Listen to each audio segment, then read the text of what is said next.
Magandang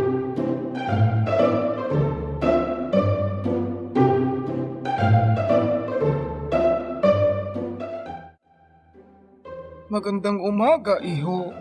Ano may paglilingkod ko sa iyo? Mr. Fix-It, sira po kasi itong saranggola ko. Oh, mukhang hindi naman sira ito. Hindi naman po lumilipad. Aha, kasi wala namang string na kakabit. Kailangan ng string para mapalipad mo ito.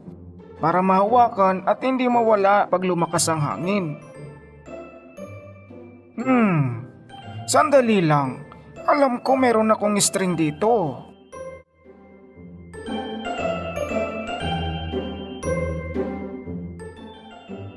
Ayan. Okay na. Pwede mo lang magamit.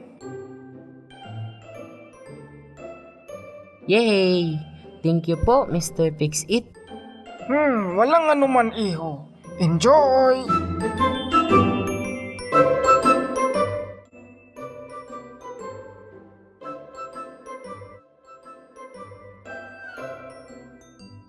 Excuse me, Mr. Fix-It.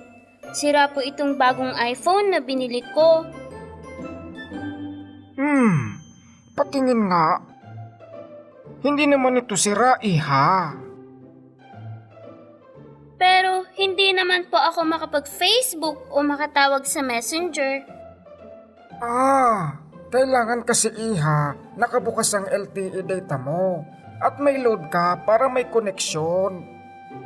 Kailangan pa po ba yun? May wifi naman po kami sa bahay. Oo, pero sa bahay mo lang magagamit yun. Pag may LTE data at load ka, meron kang koneksyon kahit nasa labas ka pa ng bahay. Sandali, alam ko may prepaid load akong extra dito. Ibibigay ko na lang sa'yo.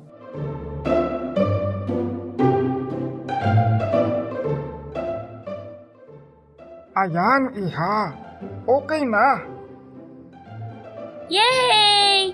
Thank you po, Mr. Fix-It!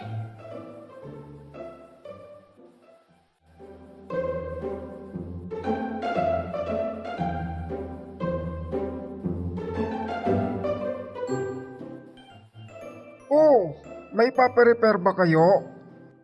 Mr. Fix-It, total po naayos na yung saranggola ko. At naayos niyo rin po ang iPhone ko.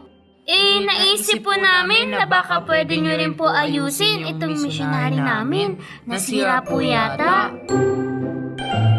Ha? Patingin nga. Wala pa akong naayos na missionary, pero itatry natin.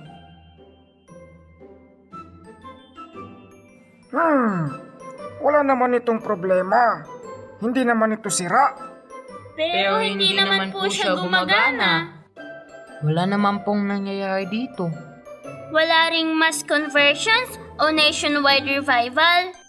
Teka. Bukod sa ang Panginoon ang gumagawa noon at hindi ang missionaries lamang. Ang Panginoon ang may kontrol doon. Instrumento lamang ang mga missionaries. Matanong ko nga kayo sandali. May problema ba sa saranggola mo? Wala po. So, bakit mo hindi mapalipad? Kasi po walang string. Pag walang strings, wala kang mahahawakan, hindi mo ito maitataas. Parang dito kay missionary, kailangan din niya ng may magtataas sa kanya sa suporta at panalangin. Kung hindi ay, baka mawala siya sa lakas ng hangin, dulot ng storms ng buhay. Ikaw, iha, sira ba ang iPhone mo? Hindi po.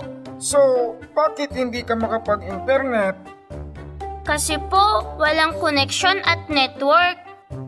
Tama, at kailangan din ni missionary ang network at connection.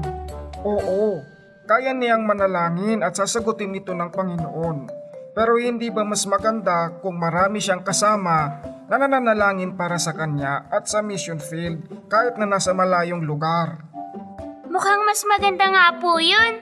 Mas marami, mas maganda. Alam nyo, parang race car driver lang yan. Alam ko napapanood nyo ito sa TV at cartoons. Hindi naman magagawa ito lahat noong race car driver. Kailangan niya ng support team. Hindi siya mananalo sa karera kung siya pa ang maglalagay ng fuel at magpapalit ng mga gulong. Kailangan niya ng tutulong din sa kanya, di ba? Kung minsan kasi pag na-send out na natin ang ating mga missionaries sa ibang lugar ng mag-isa, halos nakakalimutan na rin natin sila. Hindi nasira itong si missionary. Kailangan lang niya ng network, support team o partners na kasama niya para sa ministry. Pero saan naman po kami makakakuha ng support team? Magandang tanong yan mga bata. Saan nga ba? Sino nga ba ang pwedeng maging support team ni missionary?